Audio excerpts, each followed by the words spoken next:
Bueno, el día de hoy vamos a iniciar también con el capítulo 2. Ese capítulo 2 se titula Estática de partículas. Entonces, el objetivo de este capítulo es investigar los efectos de las fuerzas sobre las partículas, ¿verdad? Y básicamente es reemplazar las múltiples fuerzas que actúan sobre una partícula con una sola fuerza equivalente o resultante, ¿verdad? Entonces, es el primer concepto que nosotros vamos a ver. Luego vamos a ver relaciones entre fuerzas que actúan sobre una partícula que se encuentra en estado de equilibrio, ¿verdad? Que en el fondo es aplicar lo que acabamos de ver en el capítulo 1, que es la primera ley de Newton. Entonces, acuérdense que comentamos de que el enfoque de partículas, eso es una simplificación, ¿verdad? Que se hace desde un punto de vista teórico, ¿verdad? Para poder aplicar estas leyes y que, como dice aquí, no implica una restricción a cuerpos minúsculos, ¿verdad? No es que estamos llegando a cuerpos milimétricos, sino que más bien lo que estamos haciendo es modelando de tal forma que todas las fuerzas que actúan sobre esa partícula son concurrentes, ¿verdad? Se intersecan en un mismo punto. Entonces dice, más bien el estudio se limita al análisis en los que el tamaño y forma de los cuerpos no son significativos, de modo que se puede suponer que todas las fuerzas se aplican en un solo punto. Okay, entonces vamos a iniciar con el concepto de fuerza, ¿verdad? Entonces ya habíamos hablado que fuerza, digamos, lo íbamos a interpretar también como, por ejemplo, un jalón o un empuje que estamos haciendo, ¿verdad? Pero sobre todo es la interacción que existe entre dos cuerpos, que desde el punto de vista es muy abstracto, ¿verdad? Su definición, pero nosotros lo vamos a tomar como, entonces, es como una acción, ¿verdad? Que se está aplicando, ¿verdad? Y tiene ciertas características. Y esas características están asociadas a las definiciones de vectores que vamos a ver más adelante. Entonces dice, se caracteriza por su punto de aplicación. Por ejemplo, acá ustedes tienen, por ejemplo, que esta es nuestra partícula, ¿verdad? La partícula A. Esa partícula A, entonces, hay una fuerza que se está aplicando sobre ella. Entonces, esa fuerza tiene el punto de aplicación, que es sobre la misma partícula. Tiene una magnitud. ¿Cuál es la magnitud? En este caso son 10 libras. Si estamos trabajando en el sistema inglés, y si estamos trabajando en el sistema internacional, serían, por ejemplo, 10 newton. Vean que no es la conversión libra a newton, ¿verdad? Nada más como ejemplo. Luego, una línea de acción, que la línea de acción es esta que se ve aquí, que en este caso está representada con una orientación de 30 grados con respecto a la horizontal. ¿Ok? Entonces, esa es la dirección, ¿verdad? Que es la línea de acción. Y el sentido, que en este caso iría hacia arriba a la derecha, ¿verdad? Entonces, ese es el sentido. Entonces, nosotros para caracterizar una fuerza, ¿verdad? Necesitamos definir todas estas características, su punto de aplicación, su magnitud, ¿verdad? Y en las unidades respectivas, la línea de acción, o su orientación y su sentido. Normalmente la línea de acción o dirección la vamos a referir con respecto ya sea a la horizontal o a la vertical, ¿verdad? Porque generalmente nosotros vamos a tratar de, cuando se representan los dibujos, ¿verdad? Referirlos a paredes que son verticales generalmente o al piso que es una superficie horizontal. Entonces, las fuerzas son cantidades vectoriales y como tal, ¿verdad? Al ser un vector, ¿verdad? Entonces se suman según la ley del paralelogramo. ¿Qué es la ley del paralelogramo? Entonces la ley del paralelogramo es formar un paralelogramo, un paralelepípedo en los cuales son sus cuatro lados, dos lados son paralelos entre sí. Entonces dice, la magnitud y dirección de la resultante R, que está acá, es de la suma de las dos fuerzas P y Q, puede determinarse gráficamente o por trigonometría. Entonces nosotros, cuando hablamos de gráfico, ¿verdad? Es que vamos a dibujarlo. Aquí nosotros, digamos, no estamos trabajando con las fuerzas a escala, pero por lo menos nosotros podemos dibujar aproximadamente para tener una idea de cómo es la orientación de las fuerzas, en este caso de la sumatoria de las dos. Y luego, para que nuestro cálculo sea más preciso, entonces vamos a recurrir a la trigonometría. Entonces, al hacer nosotros el paralelogramo, lo que estamos haciendo es que estamos dibujando una resultante, ¿verdad? Que el hecho de que las fuerzas se traten como vectores es por la experiencia, ¿verdad? O sea, si yo tengo una fuerza en una dirección, por ejemplo, esta fuerza P en esta dirección y esta fuerza Q, la resultante es la fuerza equivalente que está experimentando la partícula A como la suma de P y Q, ¿verdad? Entonces, no se suman así algebraicamente. O sea, si yo tengo una fuerza P de 2 newton y una fuerza Q de 3 newton, la fuerza R no es de 5 newton, no es 2 más 3, sino que experimentalmente obedece a que satisface esta ley y por lo tanto se trata como tal, como un vector de la fuerza. Entonces, esa resultante, que es la suma vectorial de P y Q, entonces corresponde a la diagonal de este paralelogramo, ¿verdad? Que se forma al crear este paralelogramo, ¿verdad? Entonces la resultante R es la diagonal. Entonces ahora sí vamos a entrar un poquito más de materia, lo que son vectores, ¿verdad? Como un repaso. Entonces el vector, ¿qué es? Es una expresión matemática que posee magnitud y dirección y que se suma de acuerdo con la ley del paralelogramo. Ahora, esa es la característica, que se suman siguiendo esa ley. ¿Qué ejemplos de vectores tenemos? La fuerza que acabamos de ver, un desplazamiento, la velocidad, la aceleración, ¿verdad? Eso que se ve también en física. Entonces vean que eso tiene sentido y dirección, el desplazamiento, la velocidad también, y la aceleración igual. Que es una escalar, ¿verdad? Es una cantidad física que posee magnitud pero no dirección.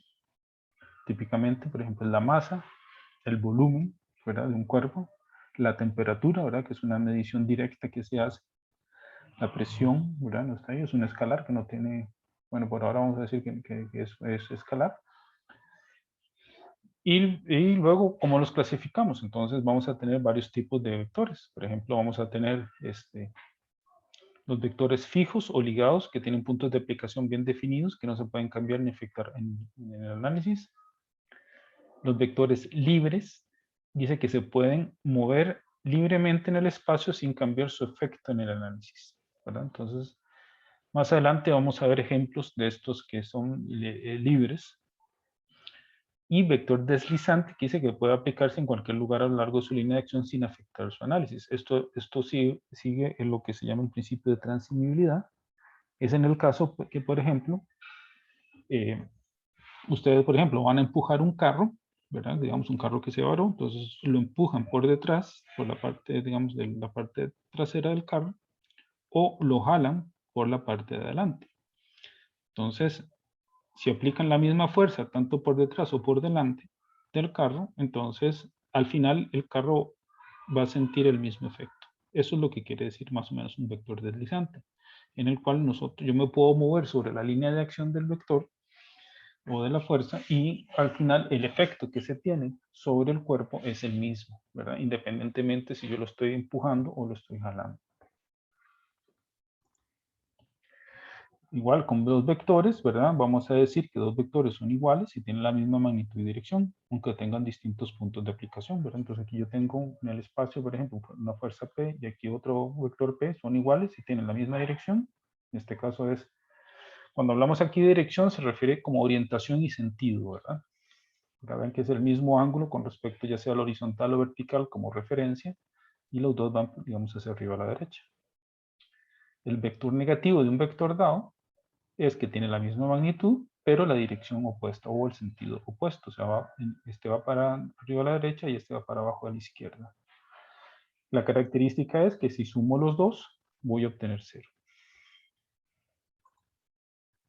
La adición de los vectores es que acabamos de ver es que nosotros cumplen, obedecen la ley del paralelogramo. Entonces, si yo tengo sobre la partícula A una fuerza P y una fuerza Q aquí, ¿verdad? Entonces la suma, que sería P más Q, que es una resultante R, entonces obedece esta ley, ¿verdad? Entonces yo formo el paralelogramo aquí y acá, ¿verdad? O sea, o lo que hago es que traslado esta misma para acá y uno desde el inicio de uno hasta el final del otro, formando esa diagonal y esa es la adición de los dos vectores. ¿Cómo lo puedo hacer también? utilizando lo que se llama la regla del triángulo.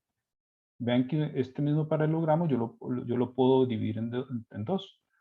Entonces, yo puedo hacer que esta Q, yo la traslado para aquí arriba, y sumo P más Q y obtengo P más Q, que sería esto, ¿verdad? P más Q, obtengo P más Q acá.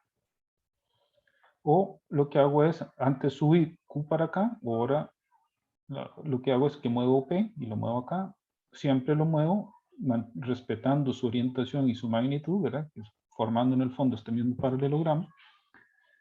Y lo uno poniendo, digamos, desde donde termina, desde la punta, y a donde inicia el otro, ¿verdad? Entonces este mismo P lo trasladé acá.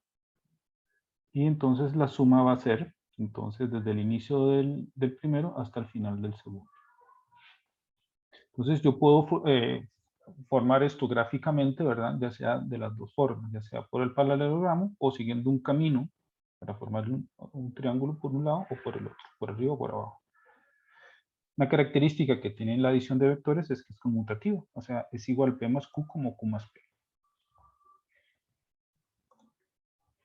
El caso de la sustracción de vectores, en el fondo, es sumar por el vector negativo. Entonces aquí yo tengo P y Q. Entonces aquí tengo P, y si quiero hacer P menos Q, en el fondo es que estoy sumando, o sea, siguiendo la ley del triángulo,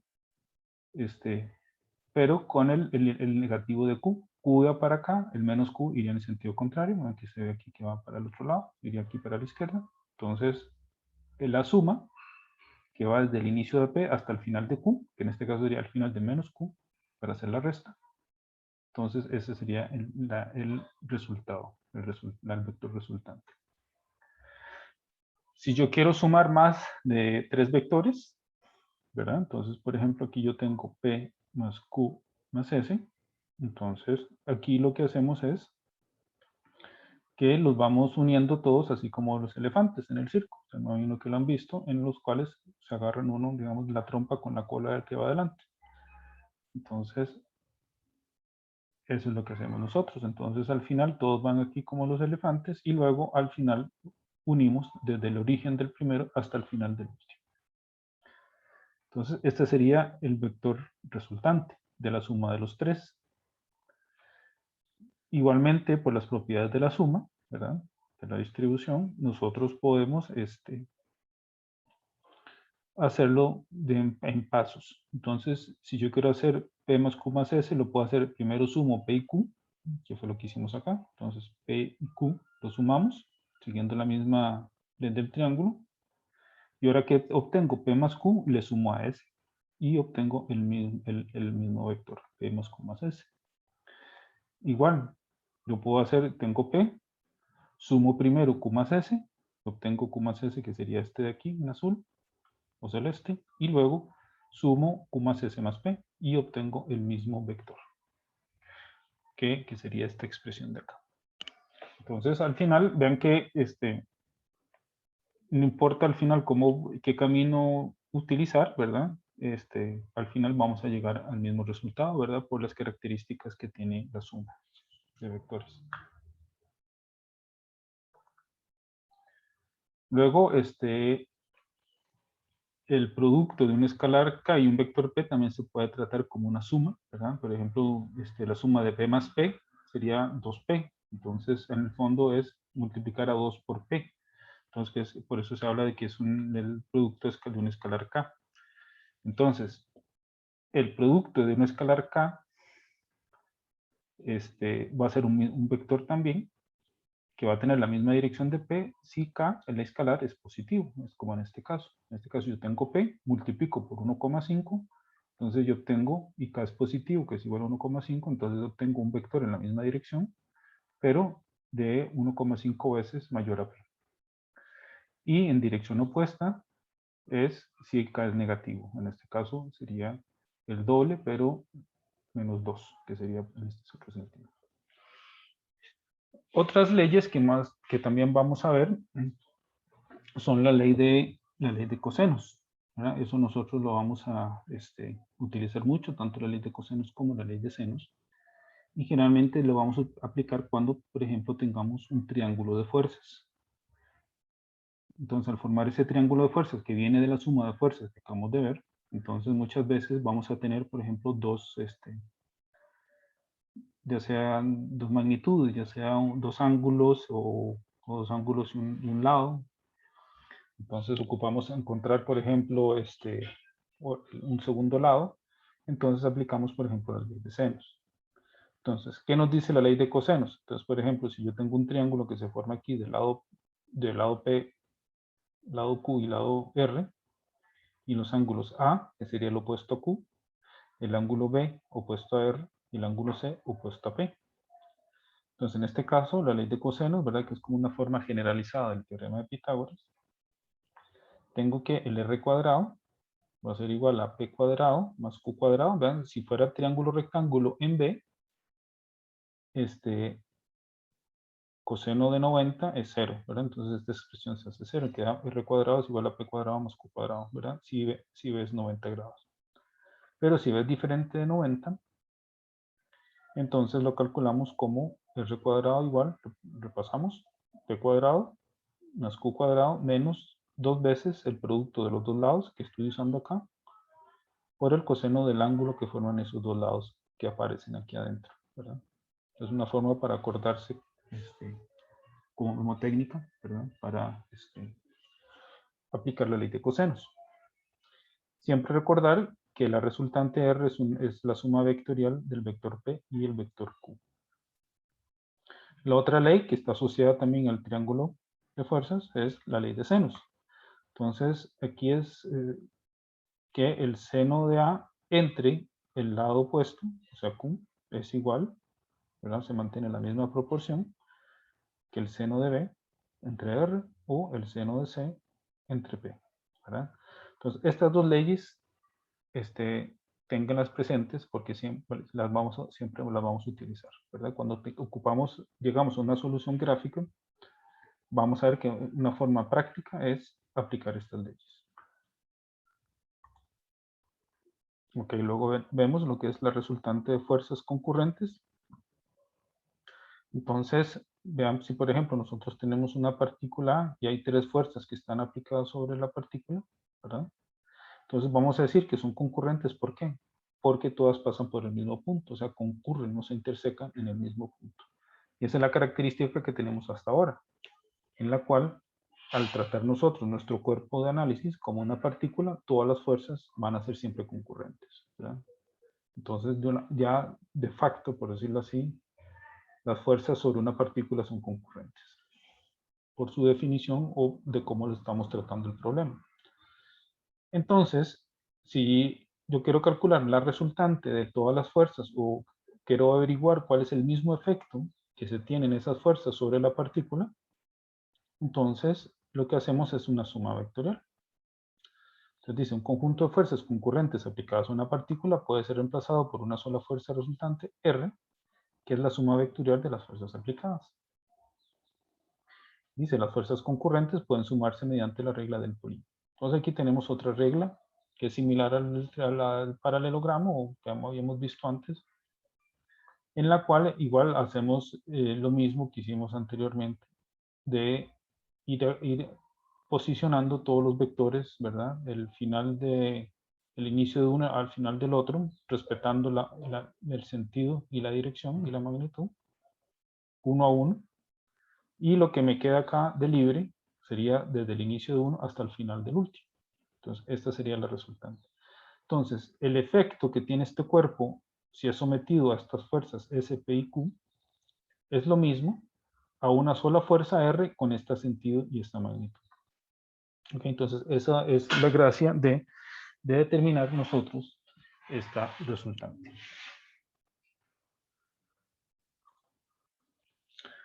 Otro concepto que vamos a ver es la descomposición de una fuerza en sus componentes, ¿verdad? Entonces, esto es, por decirlo así, el análisis inverso de lo que acabamos de ver, de obtener la resultante de fuerzas. En este caso, tengo una fuerza y lo que hago es que la descompongo en dos o tres.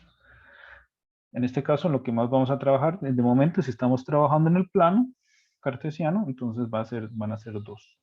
Entonces, esta fuerza F, Entonces la descompongo en dos de tal forma que se respete la ley del paralelogramo, ¿verdad? Vean que en todas estas se respeta el paralelogramo. Aquí tengo F, la descompongo en una P y Q. Esta otra F acá también forma un paralelogramo. Entonces dice, cualquier fuerza dada que actúe sobre una partícula puede descomponerse en dos o más componentes. Es decir, puede ser reemplazada por dos o más fuerzas que tienen el mismo efecto sobre la partícula. Vean que aquí eso es importante. De que cada vez que yo hago un reemplazo, al final tengo que respetar y garantizar que se tiene el mismo efecto sobre la partícula. Porque si no se tiene el mismo efecto de la partícula, entonces esa descomposición o el cálculo de ese resultante no es equivalente, no es correcto. Igual, una fuerza F puede resolverse en dos componentes P y Q al dibujar un paralelogramo que tiene F como su diagonal, que es lo que aparece acá. Y las componentes P y Q están entonces representadas por lados adyacentes del paralelogramo y pueden determinarse gráficamente o por trigonometría. Entonces, esto es una forma general de descomponer una fuerza dada en dos componentes. Ahora que tenemos dos componentes, entonces nos dice, ok, ¿qué pasa si esa descomposición de P y Q, qué pasa si ahora P y Q son perpendiculares entre sí? De ahí entonces nace utilizar entonces la geometría cartesiana para manejar en parte todo estas fuerzas. Entonces dice, es posible descomponer un vector de fuerza en componentes perpendiculares de modo que el paralelogramo resultante sea un rectángulo. Y se conocen como componentes rectangulares fx y fy. Entonces aquí igual tengo la misma f y estoy descomponiéndola en dos, de tal forma que ahora el paralelogramo que se forma en las dos componentes, ahora no es un paralelogramo, sino que es un paralelogramo particular llamado rectángulo. Entonces esa misma fuerza va a tener, entonces si lo trasladamos allá a un eje cartesiano, ¿verdad? O XY, de origen O, que en el origen O va a corresponder a la partícula misma donde se está aplicando la fuerza F. Entonces, al final, nosotros vamos a obtener el mismo efecto que esta F va a ser la suma vectorial de Fx, Fx y Fy. ¿Ok? Entonces, para nosotros tratar y trabajar en parte con todos estos vectores unitarios, vamos a definirlos. Entonces, vamos a introducir estos vectores unitarios que tienen magnitud 1, por eso se llama unitario, que es I y J, y en la dirección TX y J en la dirección del eje Y, ¿verdad? Son paralelos a la X y Y. Y entonces vamos a trabajar entonces ahora sí la misma fuerza ya utilizando estos vectores unitarios. Entonces dice, las componentes rectangulares de una fuerza F pueden obtenerse con la multiplicación de los vectores unitarios por las magnitudes escalares de las componentes vectoriales. ¿A qué nos referimos con eso? Que, por ejemplo, estas componentes de acá, que son vectoriales, o sea, este es el vector F, tiene una componente vectorial, dos componentes vectoriales, fx y fy, como vector, ¿verdad? Porque fx más fy hacen por la regla del triángulo, sumadas vectorialmente, voy a obtener a f. Entonces, las estoy descomponiendo. Ahora bien, esa fx vector y fy vector la puedo representar como la magnitud de f por el vector unitario en la dirección de ese vector. Entonces, de esta forma, por decirlo así, toda la dirección y el sentido yo se la estoy dando al vector unitario. O sea, yo le estoy dando, por decirlo así, la responsabilidad de la dirección y el sentido de la fuerza, de la componente vectorial de la fuerza, al vector unitario. Entonces, todo el sentido y dirección está asociada al vector unitario, y como es unitario multiplicado por 1 da lo mismo, no es el mismo valor, por eso es su utilidad. Y entonces la fuerza Fx vectorial ya la represento como Fx magnitud, Newton libras, y va a ser la dirección, en este caso en dirección X positivo, por ejemplo, acá. Porque ahí va en sentido paralelo a X y en sentido positivo de X, igual la J respectivamente con Y.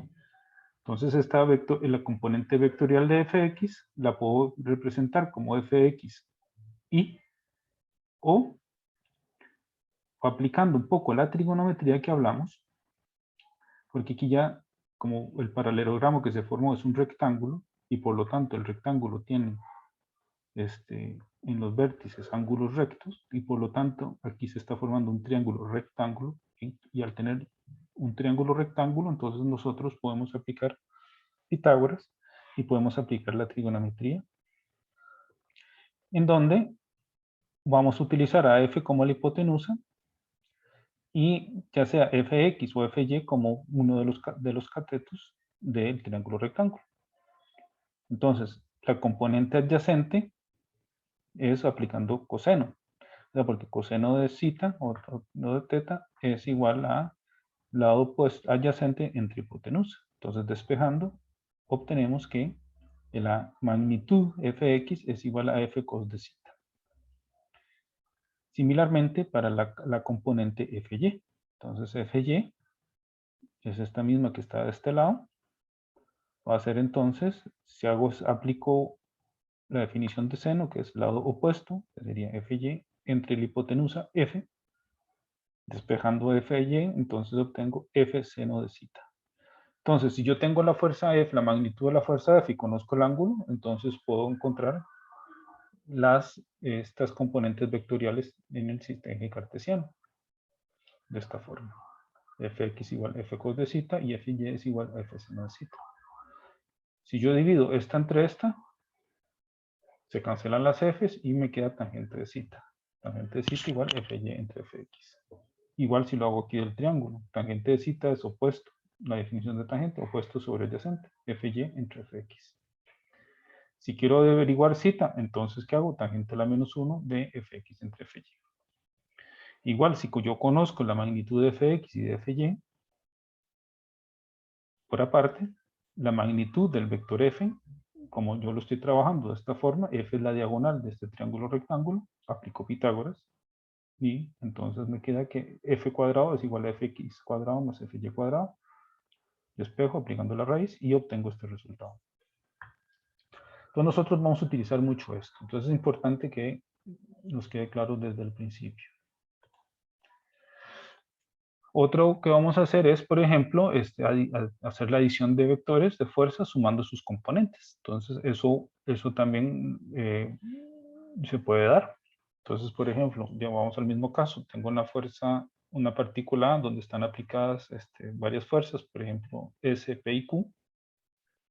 Y yo necesito calcular la resultante de la suma de esas tres, ¿verdad?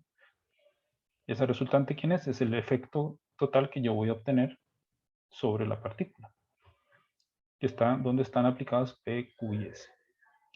Entonces, una forma de calcularlo ahora utilizando componentes y utilizando también los vectores unitarios es descomponer cada una de estas fuerzas que estoy sumando en componentes rectangulares y luego sumar las componentes en cada dirección. Entonces, por definición, sabemos que entonces que un vector R en este caso va a ser igual a Rx, la magnitud, por el vector unitario Y, más la componente en Y por J, así como el que vimos acá. Esto mismo que está aquí, ¿verdad? Lo único que fue que se cambió la R por la F.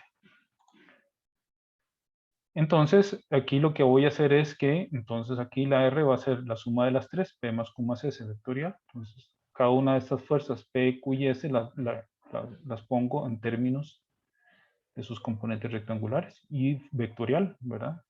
Vean que la I y la J están trabajando, ¿verdad? Me están dando el sentido vector, ¿verdad? Y al final lo que hacemos es que agrupamos, por decirlo así, todas las peras con peras y manzanas con manzanas. Y aquí tenemos las peras que están multiplicando el vector unitario y aquí tenemos todas las manzanas que están multiplicando el vector unitario J. Y entonces sumamos estas tres algebraicamente y estas otras tres algebraicamente. Desde el punto de vista gráfico, que es lo que se ve, entonces tenemos la misma partícula A, entonces está en azul, que es la P, esta misma P, que es esta P aquí, tal vez el dibujo no está como muy claro, pero lo que hacemos es que la descomponemos en sus dos componentes rectangulares, PXY, PYJ.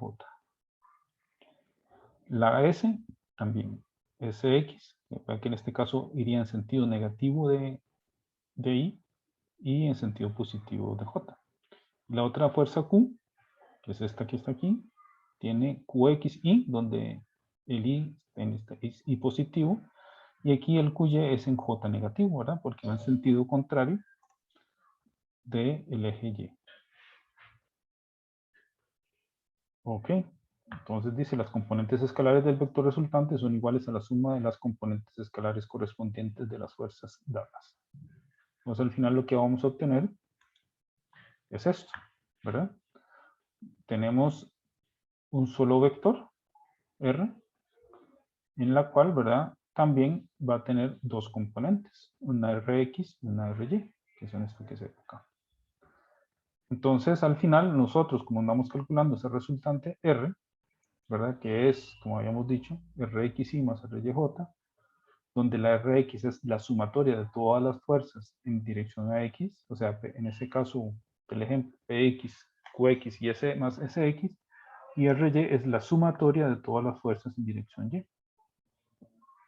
Py, Qy y Sy.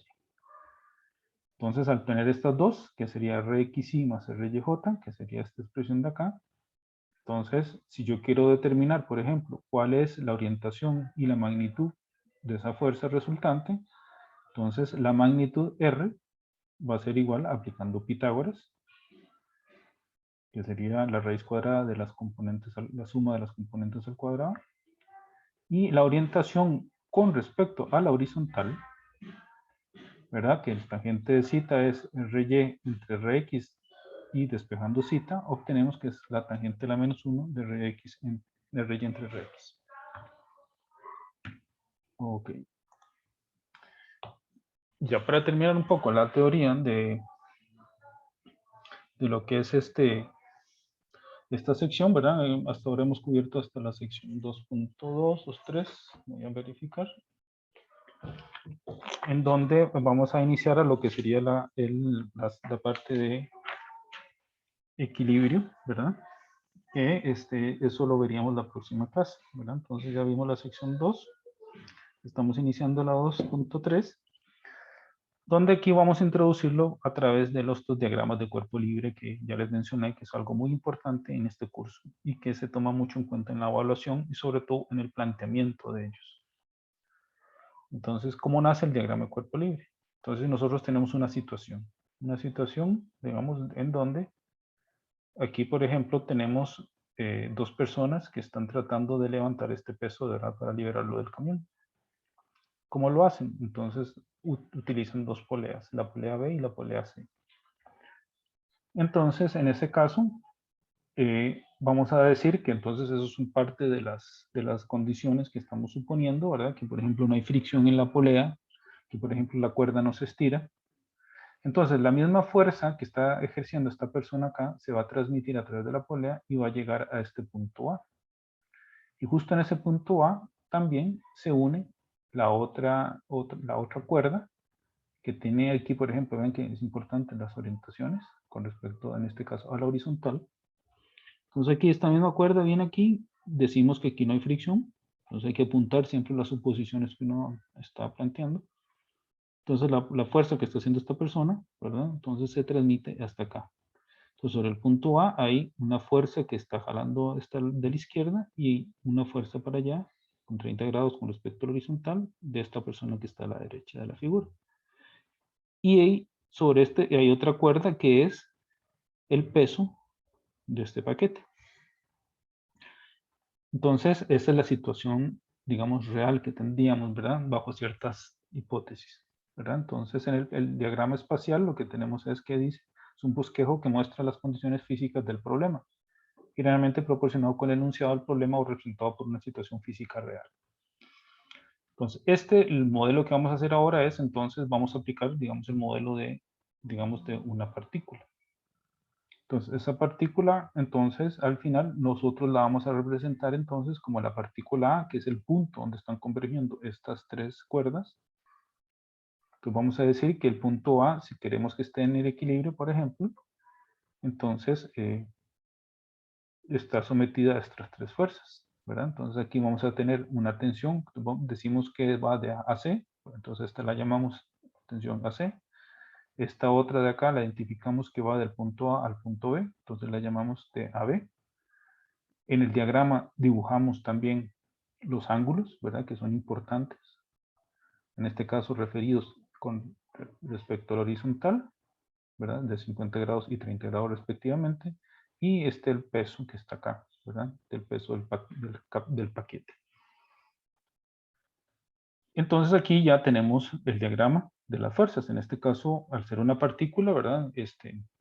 A menos que hayan otras dimensiones importantes, se representan en el diagrama, ¿verdad? Entonces el diagrama de cuerpo libre, ¿qué es? Es un boceto que muestra una partícula significativa y todas las fuerzas actuando sobre ella. Si se nos olvida una fuerza, entonces ya estamos planteando mal el diagrama.